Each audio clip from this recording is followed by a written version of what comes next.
नमस्कार, स्वागत आहे तुमचं मोहक रेसिपीज या आपल्या मराठी यूट्यूब चॅनेलमध्ये.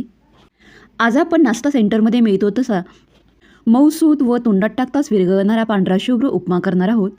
हवा भाजून घ्यावा लागणार आहे. त्यासाठी इथे मी जाडबुडाची कढई गॅसवरती ठेवलेली आहे. यामध्ये 1 वाटी बारीक रवा घालून घेऊया. रवा एकदम मंद आचेवरती 5 ते 6 मिनिटासाठी खरपूस भाजून घ्यायचा आहे. 5 ते 6 मिनिट रवा चांगला भाजून घेतल्यानंतर दुसऱ्या भांड्यामध्ये काढून घेऊया. उपीट फोडणीला देण्यासाठी या कढईमध्ये एक छोटी पळी भरून तेल घालून घेऊया. अर्धा चमचा मोहरी घालून घेऊया. मोहरी चांगली तडतडल्यानंतर यामध्ये अर्धा चमचा जिरे घालून घेऊया.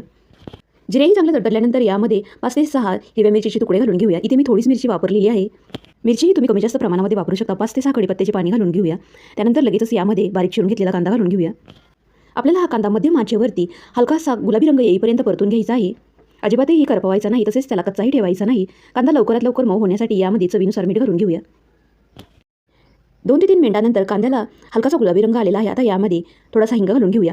लगेचच यामध्ये भाजून घेतलेला रवा घालून घेऊया. 1 मिनिट हा रवाही तेलामध्ये चांगला परतून घ्यायचा आहे. त्याची चव वाढवण्यासाठी यामध्ये 1 चमचा साखर घालून घेऊया. साखर गॅसवरती पाणी गरम करायला ठेवलेलं होतं. हे पाणी चांगलं गरम झाल्यानंतर थोडं थोडं करून यामध्ये घालून घेऊया. थोडं थोडं करूनच यामध्ये पाणी वापरायचं आहे. एकसाथ सर्व पाणी ओतलं तर उपम्यामध्ये गुठळ्या होऊ शकतात.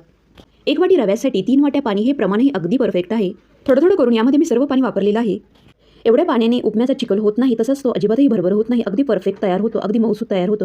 आता 2 मिनिटासाठी यावरती झाकण ठेवून एक वाफ काढून घेऊया. 2 ते 3 मिनिटाची एक वाफ काढून घेतल्यानंतर इथे आपला उपमा छान शिजलेला आहे. ती यामध्ये बारीक चिरून घेतलेली कोथिंबीर घालून घेऊया.